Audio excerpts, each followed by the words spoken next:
Good evening, I'm Vinnie Politan. We begin closing arguments tonight with some breaking news out of Orlando, Florida. Danielle Redlich, accused of murdering her husband. She's claiming self-defense. The jury's been out just over 2 hours deliberating on this case. The judge inside the courtroom on the bench right now. Let's take you in. It's obvious. The air conditioner is off. I can't imagine what it feels like in there. So I've asked facilities to turn it back on, but what I wanted to know is, I'm not trying to rush you at all, but because it's 8 o'clock, do you want to stay and continue, or we can break tonight and we can come back tomorrow morning at 9? It's going to be up to you to let me know what your pleasure is.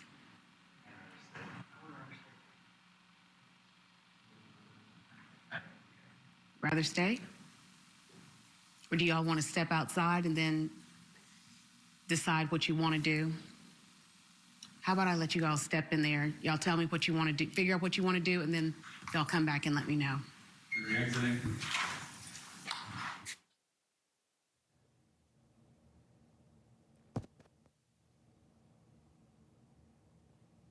We'll give them a minute to figure out what they want to do. All right, so right now the judge is on the bench, the jury deciding whether or not they're going to stay or not.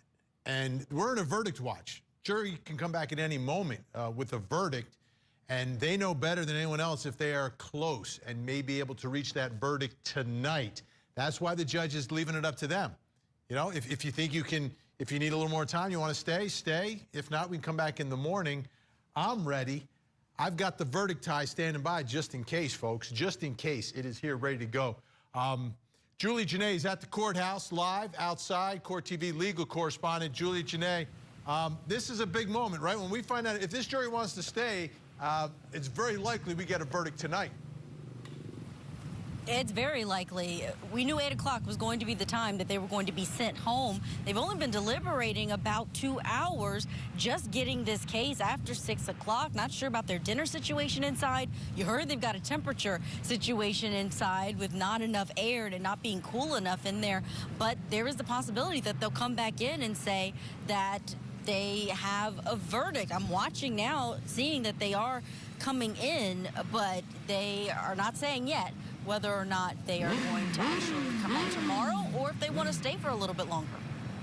Do we have the judge? Is the judge speaking? Let's listen. To any of the places that have been mentioned in the course of the trial, don't research the people, places, things, all of the nouns related to this. And I'll see y'all tomorrow morning. What's going to happen, instead of you all coming in here, you're just going to go straight to the deliberation room, but the deputy will let me know when all 6 of you were here so that I will know, okay, they have started up again. So with that, everyone stay safe, have a good night, and see you tomorrow. You're welcome.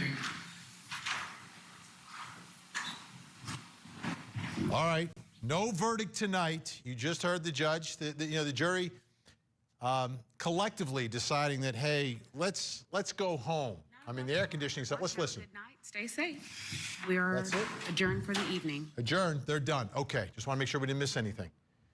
Could put this away for at least another day, right? Let's go back to Julie Janae, who's outside of the courthouse down in Orlando, Florida.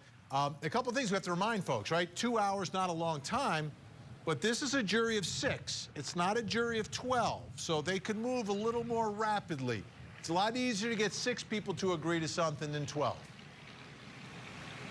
All right, that's sometimes a strategic move by defense attorneys if they think that 6 people can come to a conclusion on this case quicker than 12. In Florida, second-degree murder, you're allowed to have a 6-person panel. And this panel is overwhelmingly male. There are 4 men, 2 women who are deliberating. We had 2 sleepy jurors who were then designated to be alternates because of the fact that they missed some of the testimony. So those 6 men and women, those are the most attentive on this panel who have been deliberating on this, Vinnie. But you know, their body language during the closing arguments let me know that these attorneys, Sean Wiggins rather, with the state, and Andrew Parnell for the defense, they gave these jurors a lot to think about. You could tell just by the way that they were taking in the arguments that they were having some aha moments. So when you think about this case, right, from the beginning I was saying, well, she's changed her story 3 times. But we've seen people who've changed their stories and been found not guilty. So that's not a deal breaker for a jury. But beyond that, you've got to take a look at the history of this couple, right? It was stepfather, stepdaughter when they first met one another. That's how the love story, I guess, began at some point. But when you think about the choices that this jury has, it's not just guilty, not guilty. There is room for compromise for this jury as well, correct?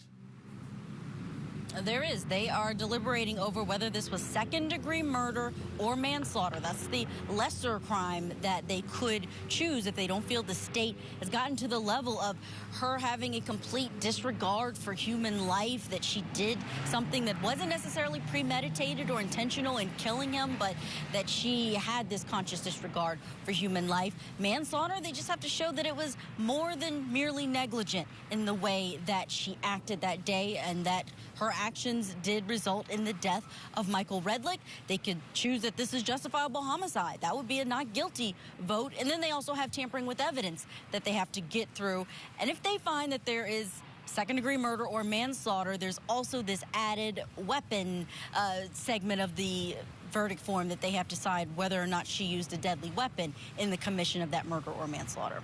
Okay. We just came off of 2 months of Johnny Depp versus Amber Heard. And it was up to that jury of 7 to figure out what was going on in that relationship.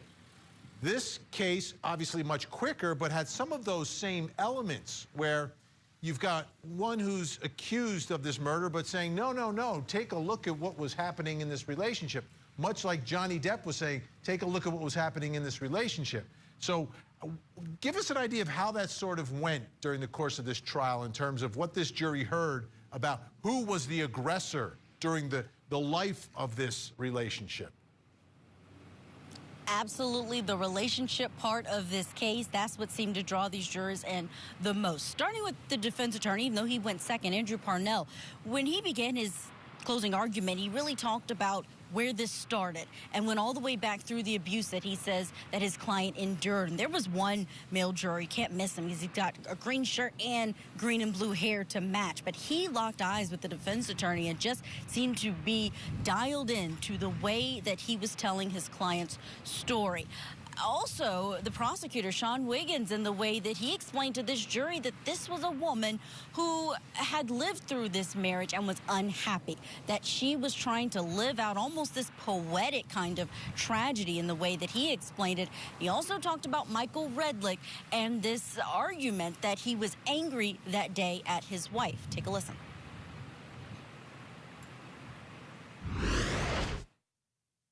He found out that his wife was having, talking to other men, and he reacted, and he reacted in quite a upset way.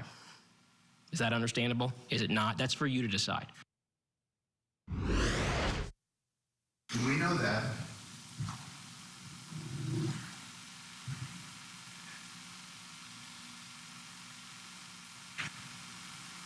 Because of what she's doing 14 seconds later.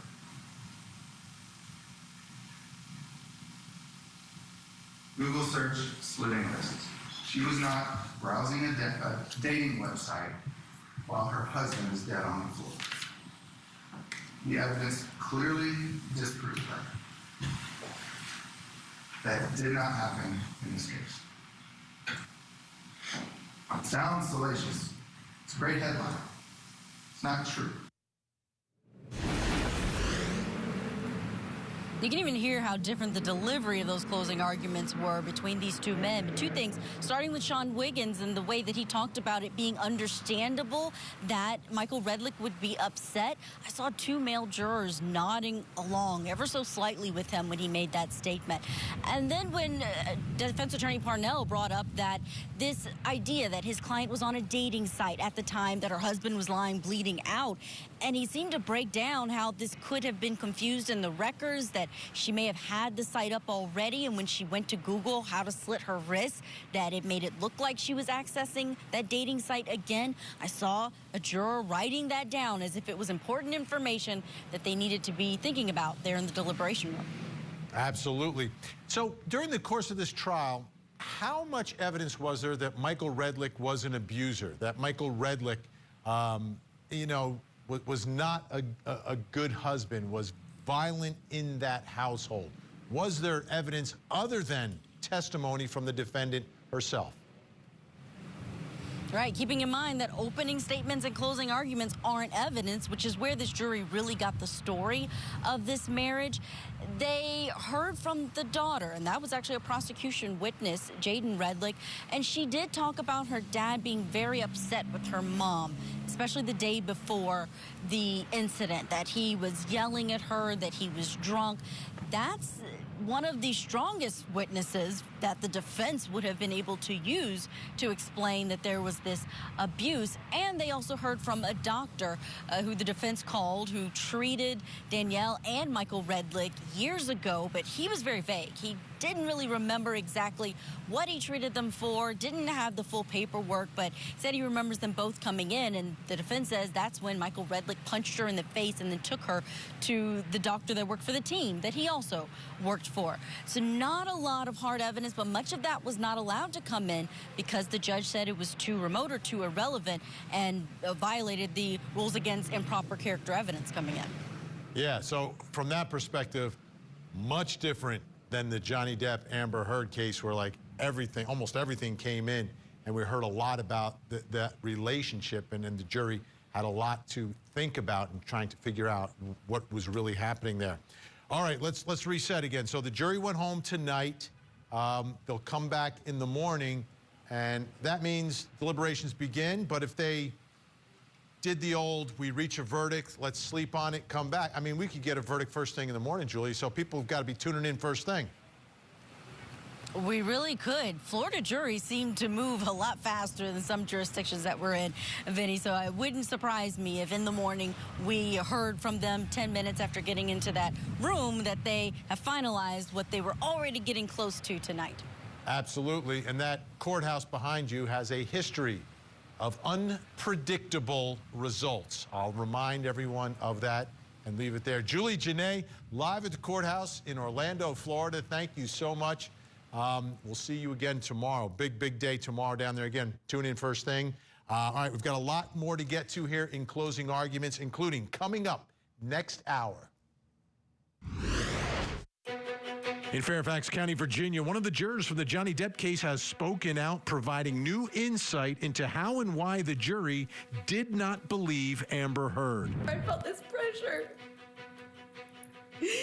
You know, my pubic bone. He said he was punching me. Crocodile tears and problems with credibility. Plus, the juror responds to accusations that the jury was influenced by social media. Is it time for Amber to just accept the verdict? We'll break it down with our think tank.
free at SmileDirectClub.com.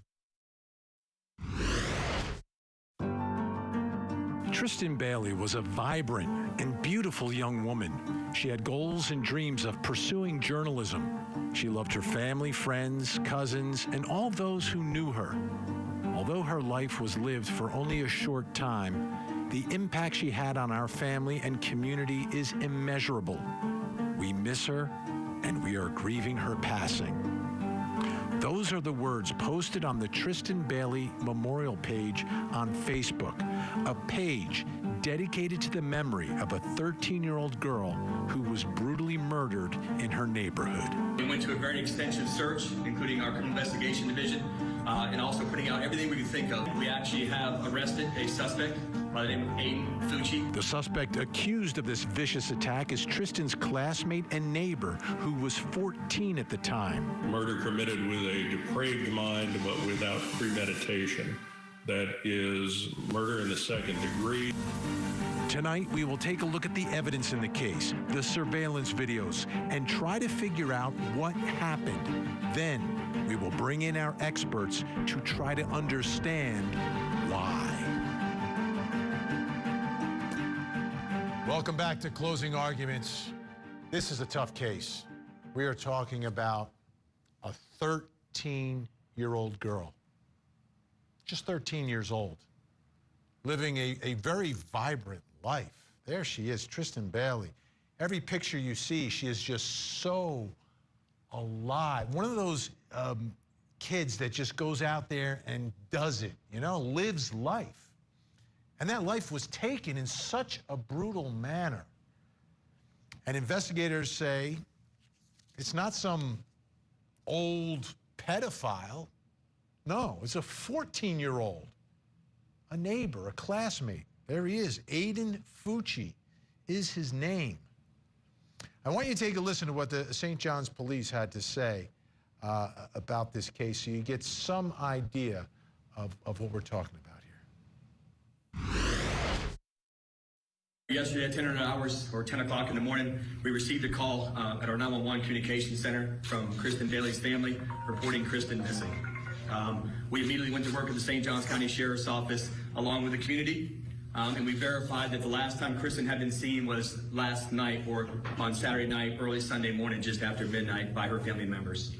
Again, we went to a very extensive search, including our criminal investigation division, and also putting out everything we could think of to our media, putting out pictures of Tristyn, putting out anything we can think of. And again, that community really stepped up and got involved with us here at the St. Johns County Sheriff's Office.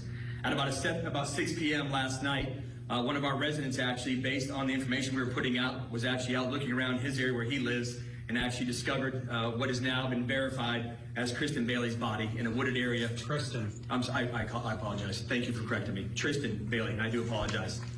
Tristyn Bailey's body that was actually located by a person in the neighborhood, a citizen in the neighborhood, and actually called 911, called the sheriff's office. We went out there and actually processed the body and recovered the body. Since then, we actually have arrested a suspect by the name of Aiden Fucci. Can you give us the cause of death? At this time, we're not giving the cause of death, but I will actually let Director Cole, if you want to add to that at all, let you add to it. No, there's nothing to add at this point. The medical examiner is still conducting their investigation, and once that's concluded, we'll share that with the family, and then we'll decide on whether to share it with the media. And that has happened. We've got the medical examiner's report, so let me read that to you. This is, again, a 13-year-old girl, the suspect, a 14-year-old. Cause of death, multiple stab wounds. Manner of death, homicide. 114 sharp force injuries over the body.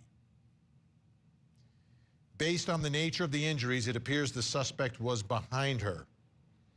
Handwritten word karma on the left ankle and a smiley face drawn on the right ankle. Whoever took her life, I mean, we are talking about evil here. That's what this is. Whoever took her life. They have a suspect, presumed innocent, but, you know, let's take a look at the evidence tonight. Let's find out more. Let me bring in a special guest joining us in Jacksonville, Florida from WJXT.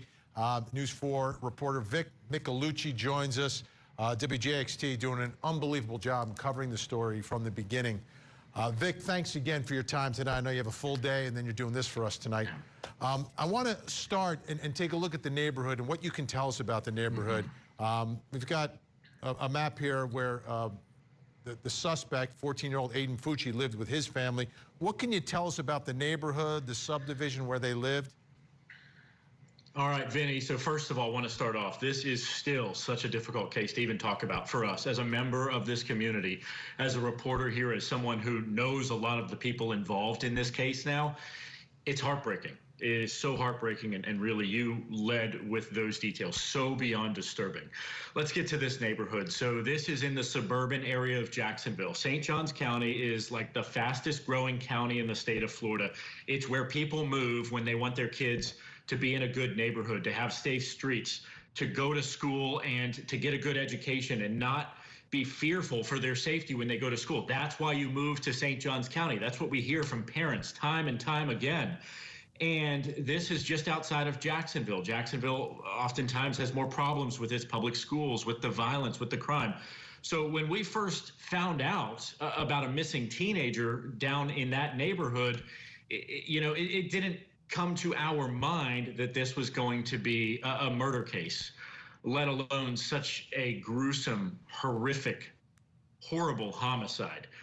This is a place where people go for walks. They walk their dogs. They go on bicycles. There's parks. There's a food truck Friday, all kinds of things. And the school's right around the corner. A nice place, certainly not a neighborhood where anybody would have security concerns. Now, and then when we found out Aiden Fucci is the suspect in all of this, he's 14, she's 13. Her home is also in that same neighborhood, correct? Yep, just a couple blocks away. So the story that investigators have put together here, Tristyn Bailey's in the same community. This is happening, after midnight, all of this. What are they saying is happening? How does Tristyn Bailey, where she is, about down the road from Aiden Fucci, how is it that they end up in the same place, according to investigators that night? Yeah, so we're still working on some of the details here, Vinny. Some of the case details are still, closed shut right now, but we know that Tristyn Bailey was out with her family, very tight-knit family, close family. They call themselves the Bailey Seven. They did everything together. She had a mom, a dad. She was one of 5 siblings. So they went out, they got home, they got to their house right before midnight. She goes to her room. She's supposed to be in bed. Well, something happens. She goes out, she meets up with some friends. Apparently, according to investigators, Aiden Fucci is there. And then we have that surveillance video evidence from some of the homes in the neighborhoods where we see the two of them walking around 1:15 in the morning. So they're walking together. We believe that that's the two of them. Here's your video right there. Right. 00:15. So around 1:15 in the morning, they're walking. Looks like a casual stroll, right? It's a nice night in May. Let me ask you, the weather Vic, is good. As we're watching this video, where exactly is this video? Is this near his house, near her house, or do we know? This is one of the streets in between. It's not from either of their homes, as far as I know. So this is just, detectives are doing their detective work. They go around there, they look for anybody with cameras, they knock on that door, they say, hey, do you have any footage? It took a little bit of time to find this. So this is some surveillance video from a house. It looks like you can see the driveway, the 2 cars right in there. And then there they are across the street on the sidewalk, really casually walking side by side, Vinny. Then there's a second video, and this one we only see one person, and it's, what is it, about 1:52 a.m. We're looking at it now. Yeah, that's about a half hour later. And you can see one person running. Detectives tell us that that's Aiden Fucci, 14 years old at the time. Unfortunately, this is where we see that there's no sign of Tristyn Bailey. You'll notice something if we play that video again. We've got it on loop here. You're going to notice he's got something in his hands. Now, investigators tell us that those are his white tennis shoes. Those are going to come out a little later in the timeline as we continue to follow this case. Okay, we got him running. Now, there's another video of Aiden Fucci arriving home, and that looks like it's sometime later, almost an hour and a half later, because it's saying 3:31 at this point. Yeah, so looks like 90, 100 minutes later. Yeah, and we think that those are the shoes. Those are the shoes, which, again, are going to be a big piece of evidence in this case when and if it goes to trial. And there he goes. He's at his house, kind of casually walking in. There's some sort of key code. He goes in the house. You know, he's got his hoodie on, got those shoes. You see the Nikes right there. And it doesn't look like anything major happened. Just, you know, a 14-year-old boy coming back, but he's got his shoes in his hand. And that's a little different. Why would you be different? barefoot? But they can really, Yeah. through this video, you can put together somewhat of a timeline outlining when all of this could have happened. Tell me about has a murder weapon been recovered in this case? Have they said anything about that? Yes, and I've got to tell you, I actually was physically there when they recovered that murder weapon. I happened to be there. I was in the neighborhood. I noticed some commotion in the woods. My photographer and I, we actually walked through the woods, got back, you know, trudging through the forest, and then we found this opening, this retention pond, this lake, and you had the dive team there, and there was a considerable amount of commotion, and we could hear them yelling. We could hear the dive team yelling, and then the detectives on the shore all scramble, and they pull something up from that pond, and they put it in a case. They quickly whisk it away. Police escorted. That's the big piece of evidence. We believe now that is the knife used to, you know, sadly and brutally murder Tristyn Bailey. So I want to bring it back now to Tristyn's family. You started by telling us about the community, the folks. How are they holding up through this? I can't imagine what this has been like for them. You know, I get chills every time I talk to them. I get chills every time I think about this case. And, you know, we're getting national and international attention for this story. But I always have to remind whoever it is that this is a real family that is dealing with the worst imaginable pain. Think about it. Their youngest daughter, their youngest child, killed in such a horrific way. They call themselves the Bailey Seven. They have stayed so strong. They do all kinds of community outreach. They do prayer services. They do vigils. I went to her memorial service, her celebration of life, and you know, you would never expect the family to go on stage and talk about this young woman after such a horrific tragedy, yet they did. And they continue to tell me time and time again, we want to make this about Tristyn. They don't like to even mention the name of the suspect, of the defendant in this case. They say it's about showing Tristyn's love, her light. She was such a bright light, taken away, ripped away from this earth, but we're going to carry on her legacy. So really, they are strong, they are brave, they are generous, they are kind. I don't have a bad thing to say about this family. They've been incredible throughout an unimaginably horrific time. Yeah, and here at Court TV, I mean, we cover trials, and that, you know, that becomes tough for families if they're not prepared for it. But from what you're telling me, they've got each other, they've got that strength. I think they'll be able to make it through this process, but it's not going to be easy. Vic Micolucci, thank you so much for joining us. I hope you'll speak with us again as this trial looms closer and closer. Thank you one more time from News 4 WJXT down in Jacksonville. Check out all their stuff online if you're not in the market. They have covered this case in depth from beginning to where we are now. Thanks again, Vic. Thank you, Vinny. All right, folks, when we come back, we're going to bring in our investigators, and Vic laid it out, some of the evidence in this case. How easy will this be to prove? How about a murder weapon that's in a retention pond? What can you get from that? So much to talk about. We'll be right back.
consent.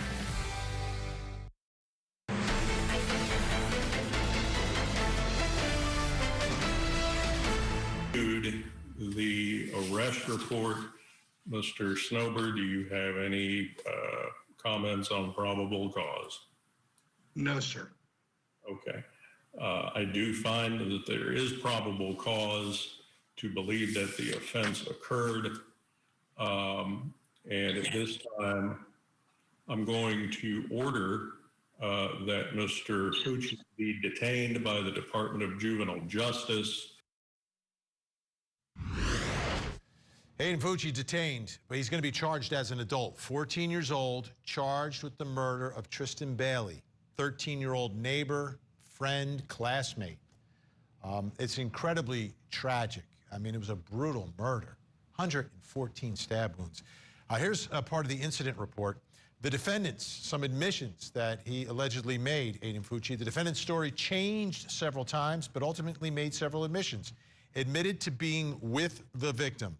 Admitted to walking north along North Durban Parkway, which is significant. There's video.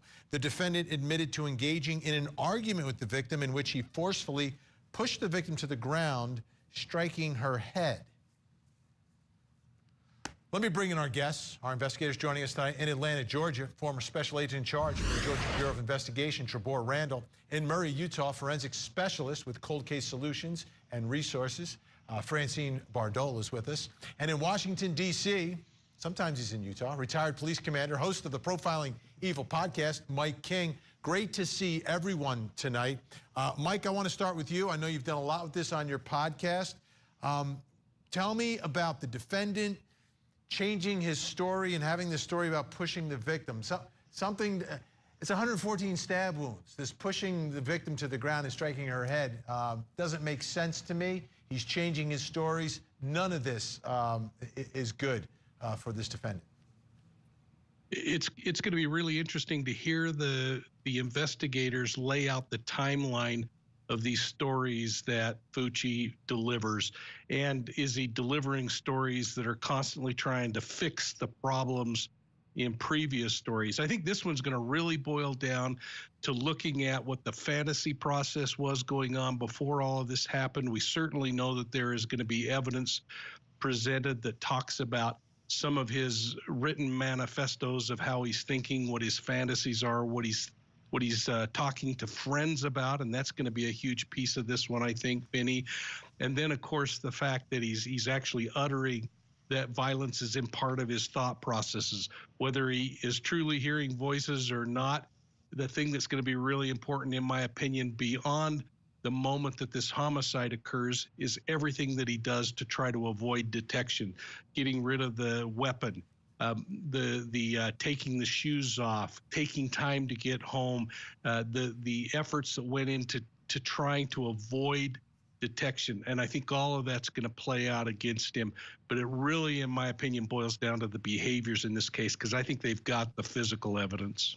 Let's talk about some of that physical evidence. Francine Bardole, I just spoke with Vic Michelucci, a reporter down there, who was there the moment the alleged murder weapon was recovered from a retention pond. Okay? Recovering the weapon from the retention pond, what sort of evidence will we be able to get? Is there a fear that you may not be able to get all the physical evidence that you need, the forensics from that knife? No, I don't think there is a fear at all. The knife has been in the water, but there has been enough research done on some of the stuff I work with to include the MVAC and the Bardole method, which I developed, and I'm able to get DNA off of very difficult things. A knife would be perfect. The DNA that might be in the handle or underneath screws or anything of that would be something that would be protected and probably very worth trying to get off of. I've had good experience getting DNA from spent shell casings, excellent experience. I have no doubt I could do it on a knife. You also have some really good evidence on the clothing. Sounds to me when I was listening to Vic that it was from behind. The stabbing was from behind. If that's the case, there's going to be a lot of DNA on the clothing, not just the Tristyn's, but also Aiden's clothing. And you can take both of those. That would be the clothing, that could be the shoes. The MVAC would work perfect on that because it gets more DNA. According to FBI, it gets so much more DNA than other methods in swabbing because this is able to suck up the DNA with a solution. So you've got some really good evidence there. And the nail scrapings, the fingernail scrapings, I remember reading on that. And that is really good because how would DNA get down into those fingernails unless there was that she's protecting herself and there was a fight of some sort? Yeah, some defensive wounds, 114 stab wounds we're talking about. Trebor Randall, I want to show some video to you, some surveillance video, and this is Aiden Fucci's mother, who apparently has the pants. They have cameras inside their home. Your thoughts about this part of the case where you've got mom with the clothes and apparently trying to perhaps clean them up a little bit. There she goes. You think you're going to be able to get the evidence from those pants if they were run through the washing machine, Trebor?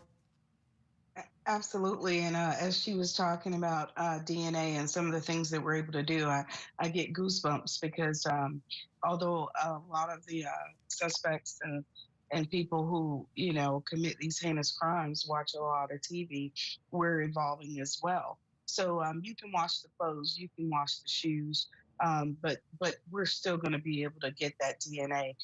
It's so important, as already been mentioned. I think that they have a ton of physical evidence to be able to tie the two together. There was a bloodshed event, and I think they're going to be able to show that the suspect was a part of that event.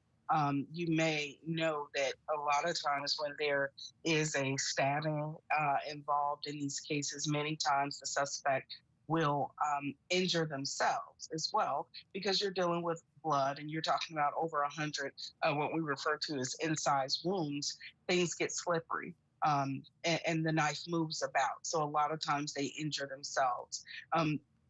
What has happened is there is transfer evidence from that event that has made it all the way back to the home of Fucci, and they're going to be really hard pressed to try and explain that. Again, I think this comes back down to that old adage of, you know, the devil made me do it. Yeah, unfortunately. Trebor Randall, Francine Bardal, Mike King. We're a little short on time tonight. We have some breaking news at the top of the hour, but we appreciate your very valuable time and insight tonight, and I hope you'll come back because we're going to continue to cover this story as we get closer and closer to the trial. When we come back, we're going to try to get inside the mind of Aiden Fucci. That's next. Plus, in Orlando, Florida, Danielle Redlich married her stepfather, raised a family with him, and then killed him. But was it self-defense or murder? We are in a verdict watch, waiting for the jury to speak. She had a choice to call 911. She chooses in that moment to let Michael Redlich bleed to death.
Today's limited time offer.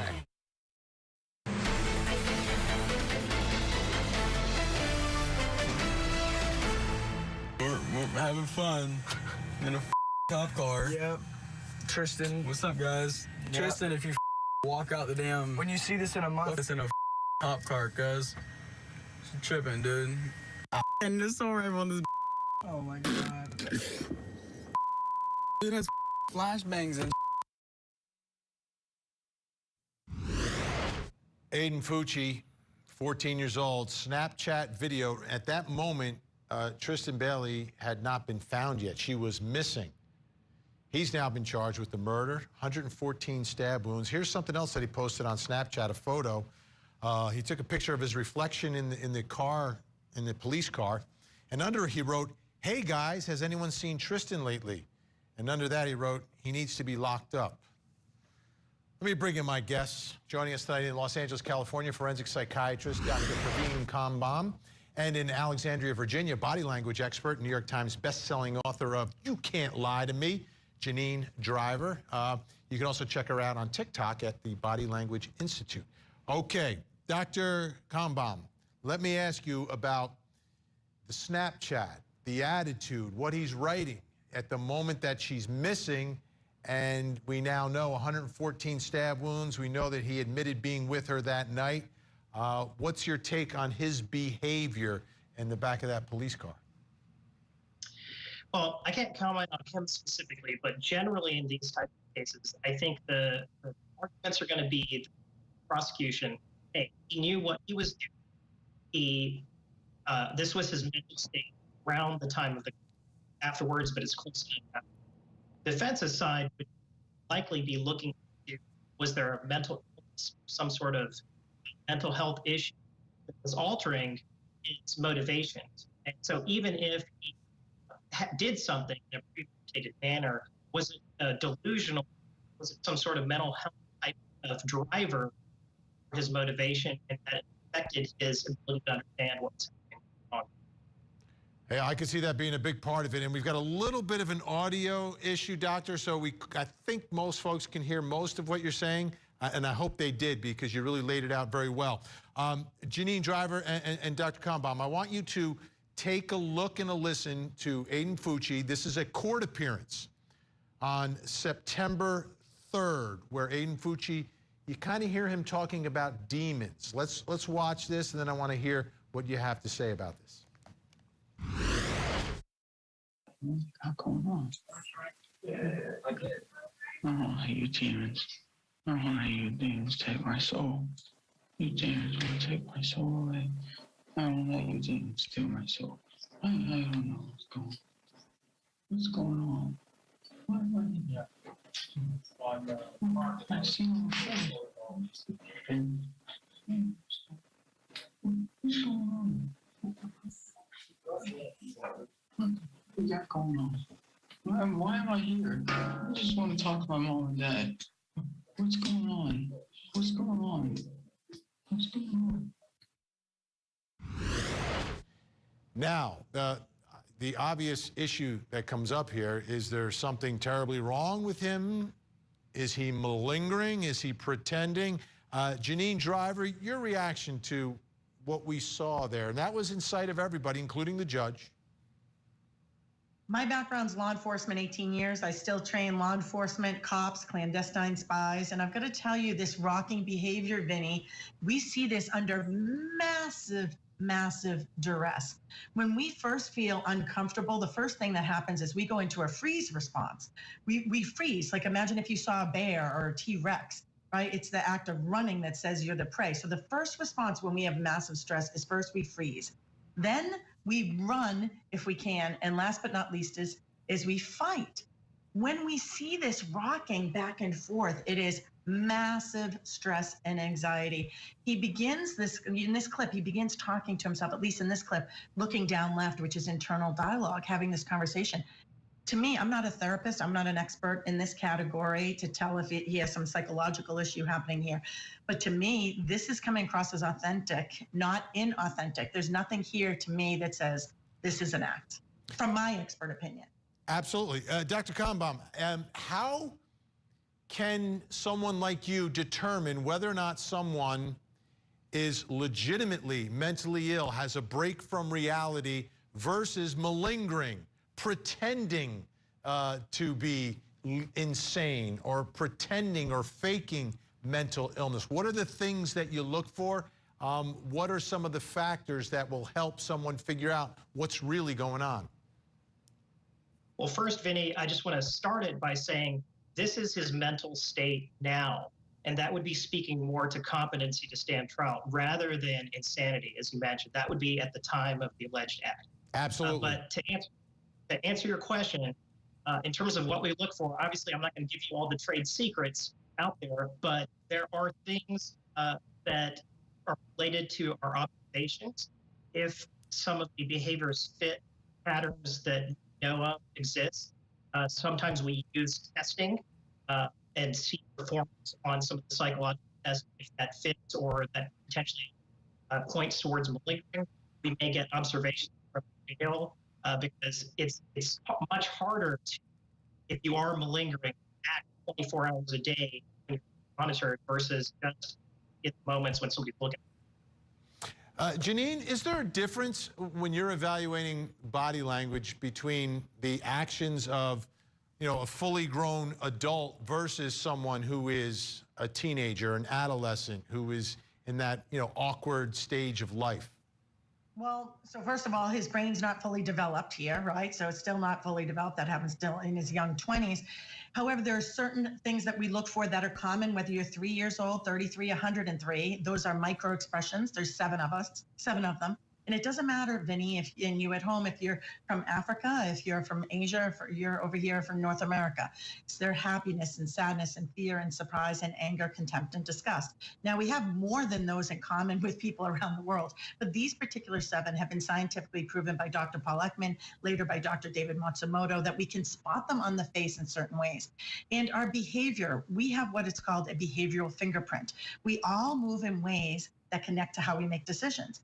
And the interesting thing here is this rocking back and forth, which is what we do see under massive stress, is connected with a part of our brain, even at this age, which is I'm leaning into the future, bringing the future to now and leaning from the past, what happened in the past to now. In my world, we call it advancing and retreating. Right here is connected to anticipating the consequences. Janine Driver, Dr. Praveen Kamban, thank you so much. Appreciate your time. We're going to spend some more time on this in the future. We had a little breaking news at the top. When we come back, that breaking news.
739.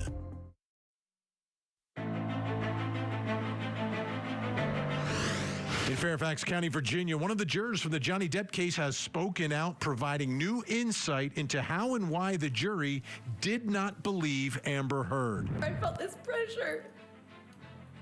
He owned my pubic bone, and he thought he was punching me. Crocodile tears and problems with credibility. Plus, the juror responds to accusations that the jury was influenced by social media.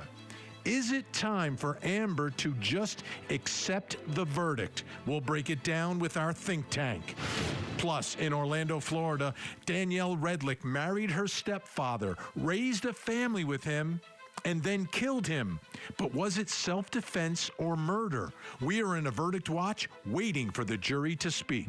She had a choice to call 911. She chooses in that moment to let Michael Redlich bleed to death. On the docket tonight in Cookeville, Tennessee, a man accused of encouraging a 19-year-old to commit suicide. We take a look at Tennessee versus Burkebile. Plus, Bill Cosby back in civil court accused of a sexual assault from the early 70s at the Playboy Mansion. The accuser was a teenager at the time, but is now 64. Tonight's 13th juror question: is it fair that Cosby has to defend himself in court for a case that goes back almost half a century? Get ready. This hour of closing arguments starts right now.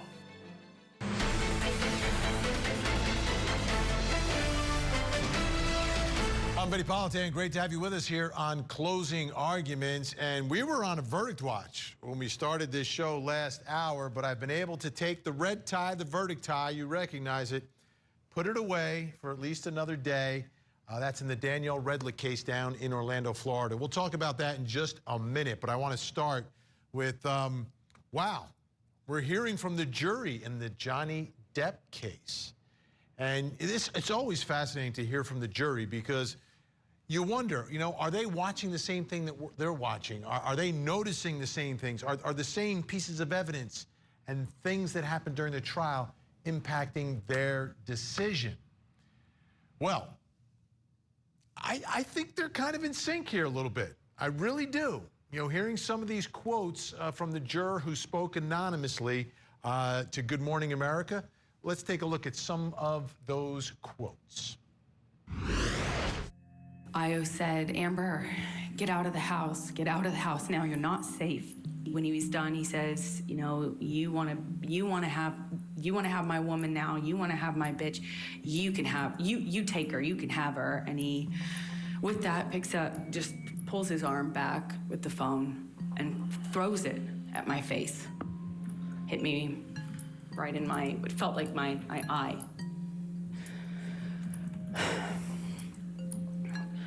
I put my head in my hands and immediately start crying.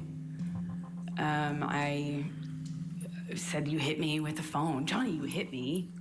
It didn't come across as believable. It seemed like she was able to flip the switch on her emotions. She would answer one question and she would be crying, and 2 seconds later, she would turn ice cold. It didn't seem natural. My perception was that no matter what I did, no matter what I did to de-escalate, walk away from him, to confront him, to try to, nothing I did made a difference. Nothing I did changed his rage at me. Nothing I did changed the violence towards me. Nothing I did calmed him down. And I was constantly doing a juggling act of what kind of version of Johnny I was dealing with. There were different versions of him, and they were drastically different from one another, and even more so than them being different from one another, they didn't even sometimes remember what the other version did or said. They acted almost like independent versions of this person, depending on what combination of drugs and alcohol he was on. We discussed at length that a lot of the drugs she said he used, most of them were downers, and you usually don't get violent on downers. You become a zombie, as those pictures show. I know how many people will come out and say whatever for him. That's his power. That's why I wrote the op-ed. I was speaking to that phenomenon. How many people will come out in support of him and will fall to his power? He is a very powerful man, and people love currying favor with powerful men. Currying and I know favor that and firsthand. I've risking lived jail it. time for committing perjury? Excuse me? I didn't hear your question. You didn't hear my question? Ms. Vasquez, if you do mind, Curry? please just repeat the question. I didn't hear you. Curry favor and commit perjury in this courtroom? I have For seen a people powerful do this. man? I have seen people do this time and time again. That's why I wrote the op-ed. Some people said we were bribed. That's not true. Social media did not impact us. We followed the evidence. We did not take into account anything outside. We only looked at the evidence. They were very serious accusations and a lot of money involved, so we weren't taking it lightly. Fascinating insight. Even more fascinating, our think tank tonight. Joining us tonight in the Bronx, criminal defense attorney Renee Hill. In Los Angeles, attorney and trial consultant Dina Sayegdal. And joining us in Atlanta, Georgia, criminal defense attorney, law professor at Emory University, and Georgia Innocence Project board member Molly Palmer. Great to see everyone tonight. Ice cold, not natural. Renee Hill. A lot of people were talking about that, and also, crying 1 minute, then 2 seconds later, completely changing. They were picking up on what many of us were picking up on there. Absolutely. These are all the things, Vinnie, that we were talking about when we were evaluating her testimony during the course of this case. And, we all said it. I said it. How many times did you rehearse your testimony before you came into court today? Those were my thoughts. And she was not believable. And obviously, those were the exact sentiments of the jury. That's what they thought about when they watched her on the stand. She just was not credible. Yeah, one of those things that wasn't natural, Dina, was like, she listened to the question and then turn and look at the jury they didn't like that. That was like, come on, why are you looking at me? Stop it. Like, do you guys, lawyers, do you tell people to do that? Like, I get it if you're an expert and you're explaining something. An expert witness is teaching the jury. But if you're just answering cross-examination to go like this and then turn to the jury and then answer the question to the person that's over there, it's weird.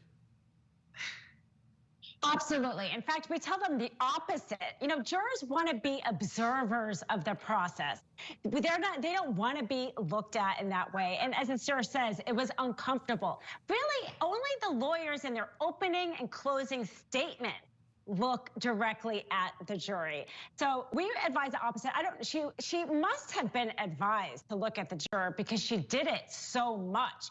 But I'm not sure where that came from, because it's like you said, it's really unusual, and we kind of know not to do that. So that was strange, and obviously they didn't like it, as I said. Yeah. Now, I can get a little bit of it, Molly. Like, maybe if you're on direct and you're explaining a story, right? You're explaining, and the questioning is very open-ended. Well, what happened next? Well, then I went to the thing, and then,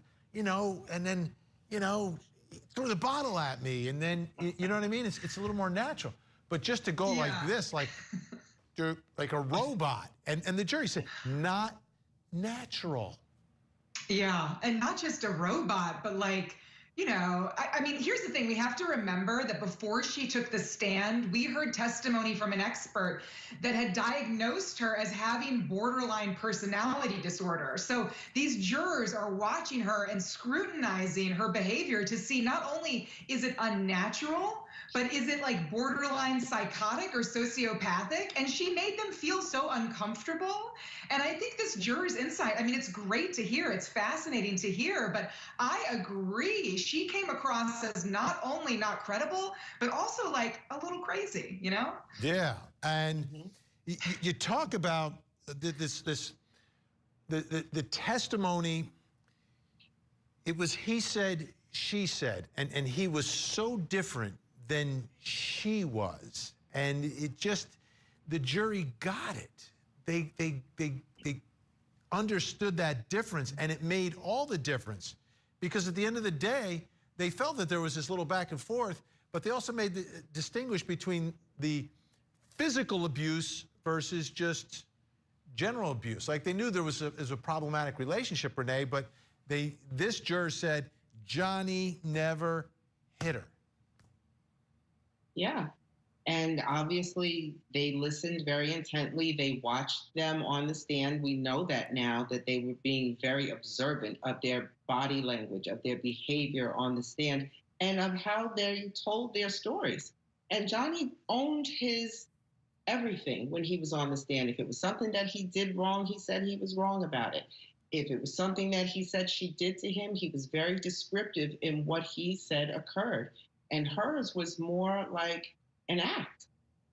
And that's how the jury saw it. The other thing, Dina, which I thought was really interesting, talking about that the drugs he was taking were downers, right? There was testimony about that, but maybe they brought some of their own common sense to the table as well. And they saw all these pictures presented by her of him passed out. And it was the stuff presented by her of him passed out that convinced them that he wasn't attacking her. Okay, this issue has bothered me since the beginning because I really feel like addiction and drug use is so prevalent in this country. So many people know somebody who's been struggling. I mean, the opioid crisis is huge. And they really tried to say because he was a drug user, he was a physical abuser. And I thought that the jury was going to get that because a lot of them know somebody who uses drugs. And it sounds not only like that, but they know the exact mixture of drugs and what the effect is going to be. So I thought, one, it was kind of offensive the way they kind of lumped the two in.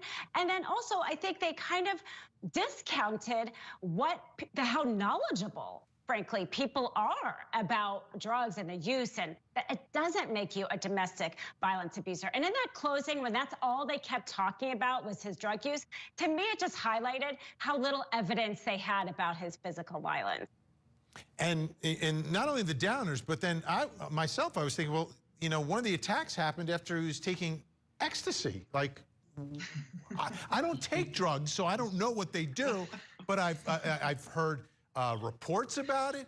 I've listened to songs written about this stuff, and no, it's kind of like the opposite of fighting, I think. Anyway, Molly, social media had no impact on this jury.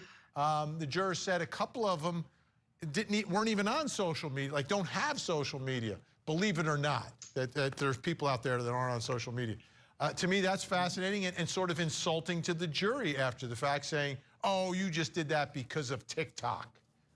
Yeah, I totally agree. And I love, I think that's a really fair point for this juror to come out and say, listen, we were thorough and we were exacting in our analysis. And, I really think, like, how dare Amber Heard continue to resurface and blame everyone else for her problems still after the verdict? I thought that point was great. It's not social media. It's because she lied. All right, there's one more quote I want to read you. Here it is from the juror. It was a fiasco. The fact is, she didn't give much of it away at all. It was disingenuous. Here talking about the $7 million from the settlement of the divorce, Renee, the jury focusing on that talk show appearance she did where she said, I gave it all away. I just gave it away. But she didn't. She didn't. She made herself look so good that night on that show, how she gave the money away, she didn't want any of the money at all, and then she was shown to be a liar, that she did not give the money away, that she wanted the entire world to believe, and they didn't like that at all. It was very disingenuous on her part. Now, is it time, Dina, for Amber to just accept the verdict? Move on. Yes. I would say definitely yes. And really, because the more she talks and is disrespectful to the jury, because both her and her attorney, I thought, were really disrespectful about the jury, the more these jurors, I think, will get vocal. And the last thing she wants and her PR team wants is for more talking from the jurors about how they looked at the evidence and how they thought she lied. I don't think she's going to win anything anymore at this point. Plus, she said a few things in that interview that I think just made her look worse about how evidently she still loves him and calling witnesses randos. So if I were her and advising her, I would say to stop talking. Yeah. I think if she does talk, Molly, and I said this the other night, in that interview with Savannah Guthrie, she should have maybe poked fun at herself a little bit. I mean, at that point, right, she knows the jury didn't buy her, right? They didn't believe her. Like if Savannah Guthrie asked her a question, she should have, like Savannah asked her the question, right? So, do you still love Johnny? Then she should have turned and looked right at the camera and said, yes, I still love, you know? And then she could have laughed at herself. It would have been a human moment. And then maybe the road to forgiveness begins. And maybe there's a reconciliation between the public and someone who can be a great actor and a great star and hopefully a great mother for the child that she has. I mean, hopefully a great mother and all of that. But listen, you're right. And here's the thing. She lacks self-awareness. And that is consistent with the borderline personality disorder diagnosis. I mean, the fact that she's continuing this parade of lies and insanity, I mean, it's just, we're dealing with somebody who is a bit off the rails. I don't expect her to have any self-awareness anytime soon. But yes, she needs to go away. She should have played the whole thing differently. What's done is done. Yeah, I am going to start a PR firm for post-verdict PR. That could be my specialty. All right, Think Tank with us the whole hour. When we come back, let's talk about what's happening down in Orlando, Florida. Danielle Redlich charged with the murder of her husband, who used to be her stepfather, or maybe still is her stepfather. I don't know if you lose that title or not once you get married. Anyhow, she's accused of murdering him, but she says it was self-defense. Jury has the case. We'll talk about it next.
with Worthy.com.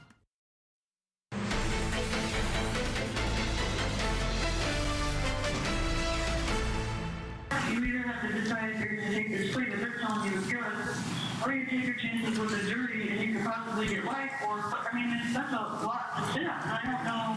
Oh, they don't get life because they can't. It's not second degree. They'll see it as not second degree murder. You don't murder someone in an armpit. That was more of a, I know, but I just don't think it was a self-defense, and it was a struggle, and that's what they're saying. They'll see it as not second degree murder. You don't murder someone in an armpit. Danielle Redlich in a jailhouse call with her sister, and her sister talking about, you know, maybe you should have taken that deal or thought about taking that deal. It was an 8-year deal for manslaughter. Well, now it's out of her hands. It's in the hands of the jury. They must decide, is it second-degree murder? Is it self-defense? Is it manslaughter? They'll make that decision. They deliberated for 2 hours today without reaching a verdict. They left the courthouse right as we were starting this show tonight. So the judge let them go till into the evening. They'll be back first thing in the morning. And as always, a verdict can happen at any moment. Sometimes jurors reach a verdict at night. They want to sleep on it. They come back in the morning, and right away, they deliver it in the courtroom. So make sure you're watching Ted Rollins tomorrow morning. In the meantime, let's take a look at the defense in the closing argument, trying to convince this jury that Danielle Redlich killed her husband, who was once her stepfather, in self-defense. She doesn't have to have a broken bone or scarring or concussion, anything like that, before she's allowed to defend herself. Why? Because if that's what the law required, she's not going to get the chance to defend herself.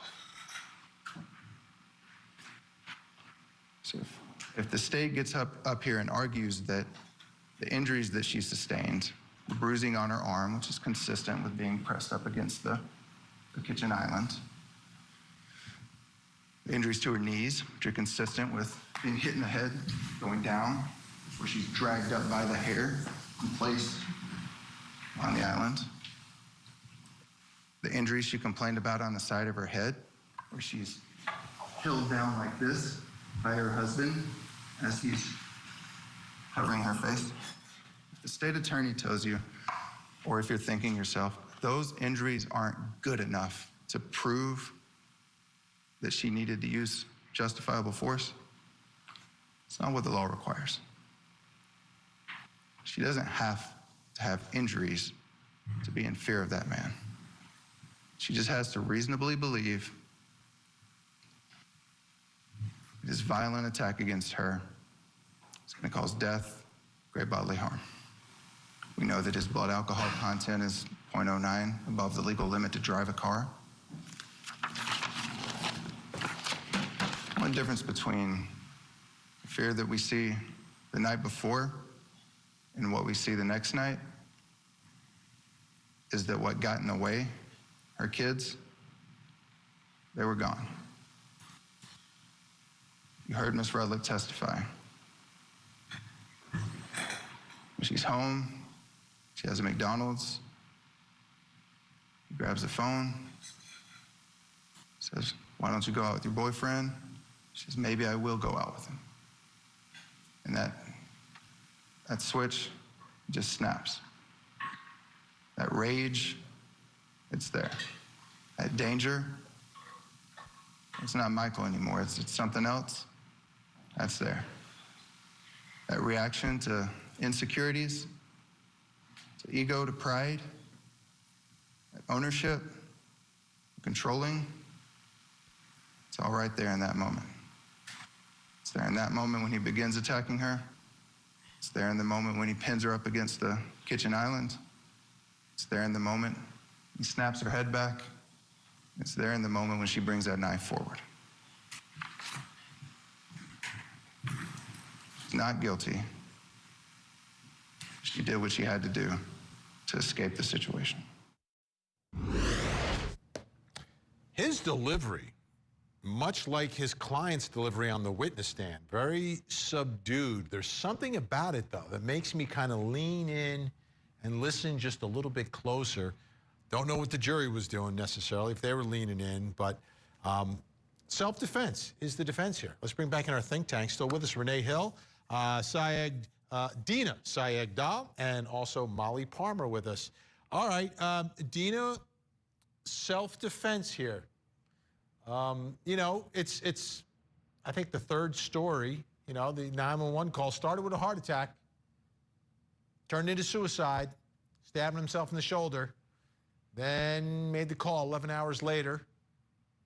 Then we get to trial, and we got something else. Why does that happen? Wait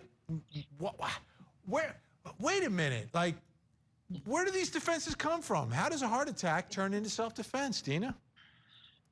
Well, okay, that's exactly the problem with her trial. If she gets convicted, it's going to be because she changed her story so many times, plus how long she took to call 911. Or she's guilty, right? That's another reason why she's going to get convicted, because she did it. Right. Molly doesn't like that. Renee doesn't like that, but sometimes that's what happens. People who commit murders get convicted. But go ahead, Dina, I interrupted you, I'm sorry. And you're absolutely right. But the fact is the jury isn't there to witness it, right? So they have to decide based on credibility. We've been talking about this with Amber Heard and Depp, and her credibility is really hurt by her changing her story so many times. I don't think she would be on trial, actually, if she had called 911 right away and just said exactly, you know, what now she is saying. The fact that she changed it so many times is what's giving the prosecution this opening, right? This doubt of whether or not she did it for self-defense. We're in Florida. Florida likes their broad self-defense laws, right? So that helps her, certainly. And I thought she did a good job on the stand in terms of how she came across. But it's tough when you've changed your story that many times to seem credible. Yes, however, with the history of that courthouse, I am not counting any chickens here. I just don't count chickens in Orlando. Doesn't work for me.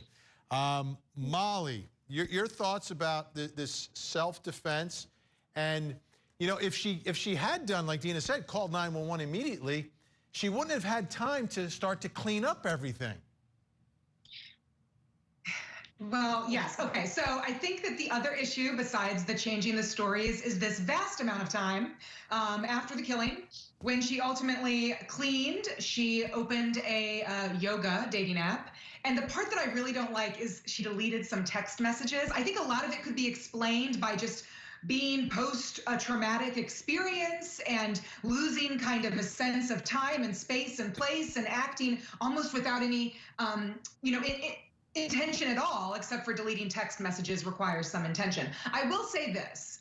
Here's my concern, even if, well, not a concern, but here's what I would like to say. Even if she gets found guilty, I think the judge made a major constitutional error in this case when it did not allow in testimony from her sister, the same sister we heard in that jail call, who said she had witnessed a prior incident of abuse. I think that's tantamount to reversal on the appellate level. So if we get a guilty verdict tomorrow or next week, I don't think it's the end of the road for Danielle Redlich.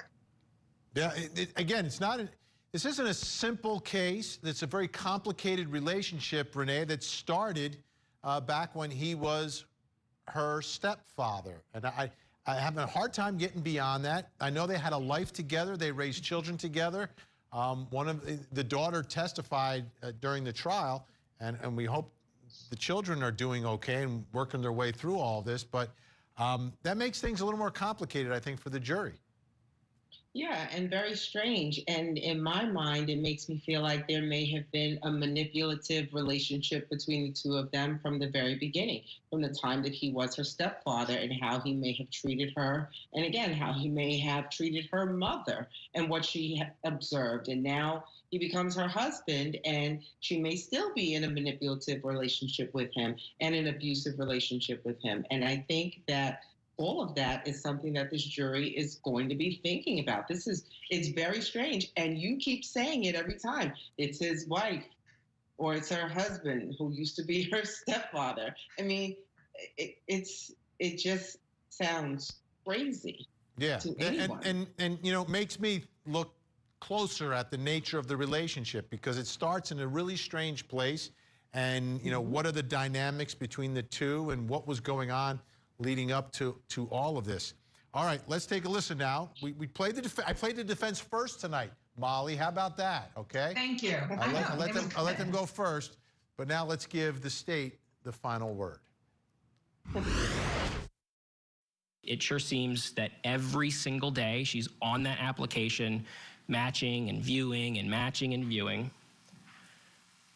And she's apparently connected with this Caesar individual that while she's doing that activity, she dives into Mr. Redlich's email and she finds this email from 2012. She digs it up, she forwards it over or sends it to him, CCs herself, and calls him a lying, rotten. I'm done with you, Mike. We should talk about ending this. I'm ready. You're the most untrustworthy person I've ever known. And I have every right not to be with that person. While she is herself trying to meet men outside the marriage, while she is herself listed as separated on that app. Why does this matter? Well, the state submits to you that it establishes some context for what comes next. Because on the 10th of January, 2019, she's caught. And on the 10th of January, 2019, Danielle Redlich has lost the one thing that she can hold over Michael Redlich. That until that point in time, he was the cheater. He was the one who had been unfaithful. And now she was. On the 11th,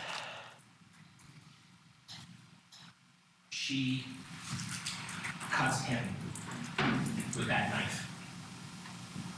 And she does everything that she can from that point forward. From the moment that she realizes that she has killed this man to avoid answering for what she has done.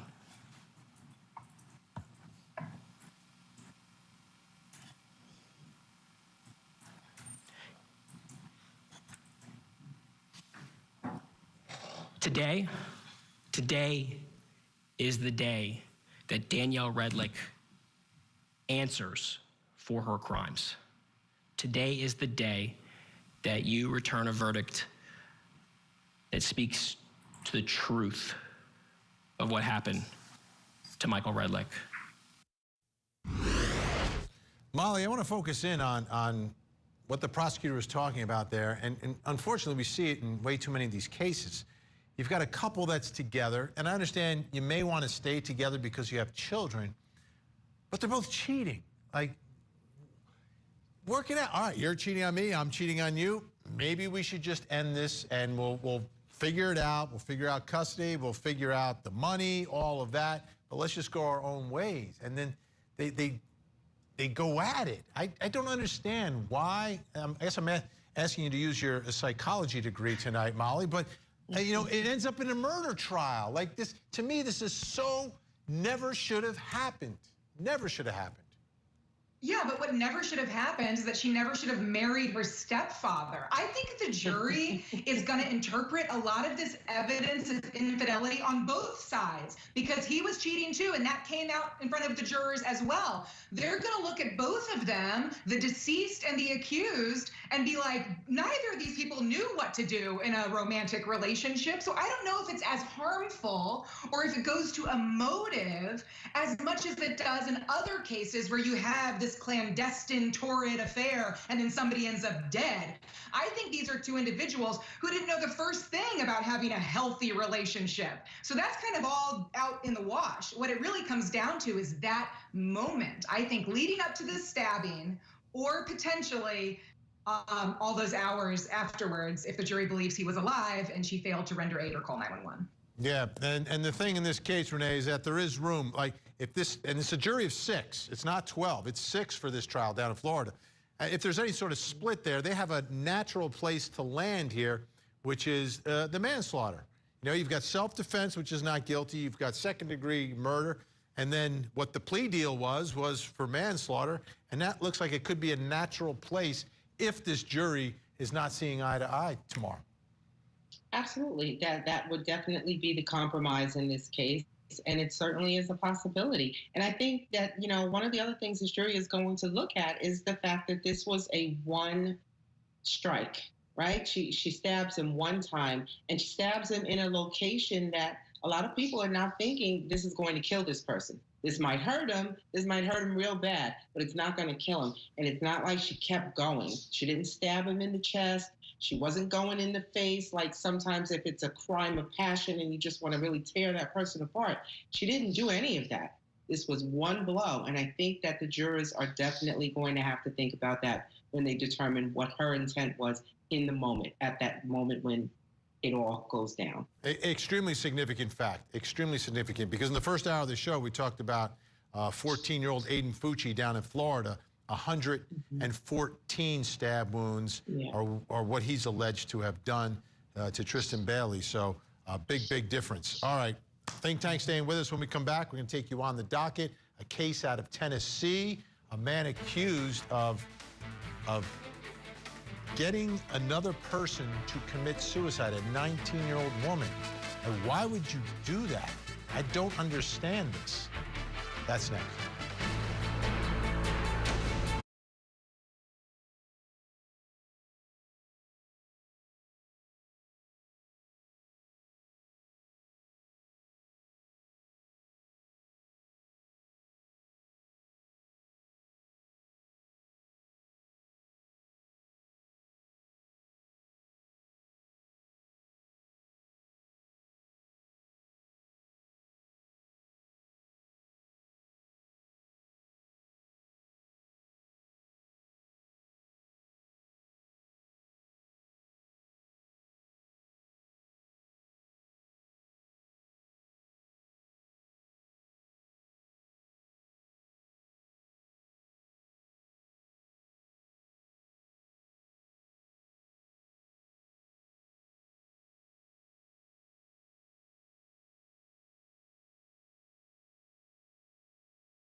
Health. Go to pumpkin.care.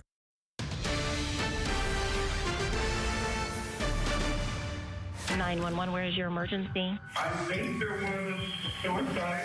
An Indiana man is accused of encouraging a Knoxville woman to take her own life. The victim was in a closed door and a gun was in her mouth. While investigating this, it was quite obvious he was instructing her to do it. You'll see it all unfold right here on Court TV. The Coerced Suicide Murder Trial. Coverage begins Monday morning at 9/8 Central on Court TV. On the docket tonight, Tennessee versus Hayden Berkebile, again encouraging someone else to commit suicide. Not the first time we've seen a case or charges like this. Court TV legal correspondent Joy Lim Nakrin has a look. A disturbing relationship ending in death. But did the actions amount to a crime? Prosecutors claim 29-year-old Hayden Jennings Berkebile drove 19-year-old Grace Ann Sparks to take her own life. We're going to ask that you find the defendant guilty of criminally negligent homicide for his criminally negligent conduct that resulted in Grace Ann Sparks' death, and also for filing a false report. The pair engaged in an intense, long-distance relationship, largely online. Their documented Facebook messages paint a troubling picture of their interactions, including suicide games, during which Sparks ultimately died. You're going to see that the practice of engaging in these suicide games was something that took place during the course of this very short relationship, intense relationship from July to September 2019. And what effect that had on the defendant when the victim used a gun to play suicide edge games for his sexual gratification. Prosecutors say Berkebile coerced and controlled Sparks, driving her to perform demeaning and dangerous acts, including loading a bullet into a revolver to play Russian roulette and firing the bullet which ultimately killed her. We submit to you that the proof will show that Ms. Sparks was looking for love. And the defendant in this case was looking to destruct a life and to watch a life be taken in front of him. The state has 1,300 messages, which they say prove their case, including these troubling texts from Berkebile stating, "I'll piss on you, slut. Tell your brain to expletive and listen to what I tell it instead of making expletive up. Lucifer's got you. I want to kill you." I want to kill you on August 30th. Victim responds, "Why?" Defendant, "I don't know, I'm so grr." Victim says, "Please try to put into words, I want to understand." Defendant says, "I don't have words." Defendant says, "I just need." Victim says, "What are you doing at the moment?" Defendant says, "In the bathroom masturbating." The defense claims this disturbing language was part of a role play between two damaged people playing pretend. They engaged in sex role play, not because he just wanted to. We're just going to show she wanted to as well. We're just going to show that they had, perhaps foolishly, engaged in this lifestyle because they thought that it would mitigate their feelings from what happened. They thought it would provide a release. They had tried therapy and it didn't work. They thought this would work. The defense says the victim survived most of the games by design. You see time and time again they engage in suicide role play. She doesn't die. And they claim her own depression led her to take it too far. See, the proof shows that you damage doing what damage you do, messing up, going about things the wrong way, but ultimately with good intentions. Coverage begins Monday, Tennessee versus Berkebile. When we come back, time to hear from you, our 13th juror. Guess who's back in court? Bill Cosby back in court. Civil case going back all the way to that day in the Playboy Mansion, accused of, another sexual assault almost half a century ago. Is it fair that he has to defend himself half a century later? Your verdict when we return.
Find yours at Nix.com.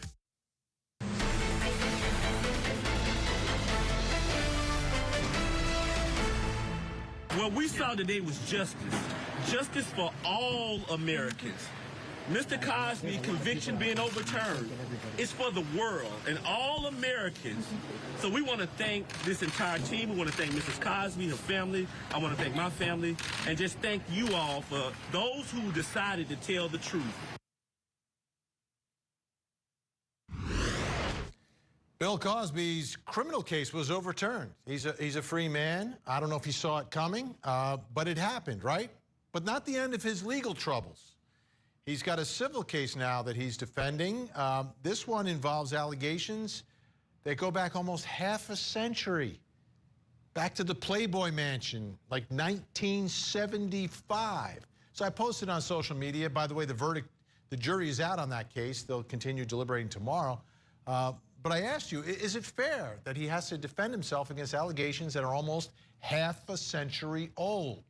We begin with our 13th juror comment of the day. It comes to us from Samantha, who says, I have no respect for that man. I do, however, believe there should be a statute of limitation on these situations. And a lot of states do have them, and this shouldn't be allowed. The Me Too movement with this man has already happened. She had a chance to come forward in the beginning with his prior assaults. So no, I don't think he should have to defend himself here. Renee Hill, your thoughts? Civil court, right? Not going to jail for this, but it's civil court. Is it fair? I completely agree with Samantha. I don't think it's fair. This is a tremendous amount of time that has gone by, and for allegations to be brought against him now, it's not fair to him because any witnesses that he may have had, he may not have access to them anymore because of the length of time that has gone by. And the fact that they can't bring criminal charges against him also supplements the fact that they shouldn't be able to bring civil charges at this time period in his life. Jana tonight. Of course it's fair. There should be no statute of limitations for sexual crimes, in my opinion. Is it fair that survivors have to deal with the emotional and sometimes physical repercussions for the rest of their lives? This is not a criminal case, but the allegations are somewhat criminal. Dina, what do you think? Is it fair? I mean, I think it's fair because it's in a civil court. Maybe it wouldn't be fair if it was criminal and the government's kind of weight and power is going to extend for a crime. I mean, some of the time, some sex crimes don't have statute of limitations. This one does. But the fact is, it's just a private person suing another private person. And her case isn't very good because it's so old. Usually that precludes somebody from bringing a case because, you know, it takes time and money for them to do so. That is kind of the check on this system, is if so much time has passed, you're less likely to win. It's because it is so old. And so I think in that respect, it's fair. I mean, it's also sometimes a private person can't afford to bring a case. Is that fair either? So, you know, I think we deal with some of that in the civil system. And I did read a report that there was a jury question as they were deliberating today. And I don't think it's a good one for Bill Cosby. It was, do we have to agree on the damages? That could be bad, maybe not. I don't know where they are. Maybe it's just one person just wondering, you know, if we get to damages, what do we have to do? Don't want to read too much into it. Ian tonight, there should be a statute of limitations. It was such a life-altering event, and she's so scarred. Why did it take so long to come forward? There's no chance of proving anything for or against from that long ago. Half a century is a long time, Molly. It's you know. So it's been almost, I think it's 47 years is the exact amount of time here. That's a lot of time. Yes, Vinny, that is a lot of time. And Ian's right. There should be a statute of limitations because if we don't have one, you start to incentivize people to use the civil system to obtain what? Money. That's what it's all about in the civil realm. It's not about liberty like it is in the criminal realm. It's about money. And guess what happens if you allow people all of this leeway to do it? You have Amber Heards out there perpetuating lies for the sake of... Look at that. Oh, you froze for a second, Molly, and it was like the first time that wow. Okay, great job tonight. Great to see everyone. Renee Hill, Dina Sayegdal, and of course, Molly Palmer. We'll see you again really, really soon. Don't go anywhere. We need your help when we come back.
Limited time offer. Before we go tonight, I have a photo I need to show you of a missing child. Please take a close look. His name is Keegan Skinner, missing out of Muncie, Indiana, since May 18th of this year. 13 years old. If you see Keegan, please pick up the phone, call the Muncie Police Department, or 1-800-THE-LOST. I'm Vinnie Politan. Time to go. Have a great night. And as always, please don't forget to hug the kids.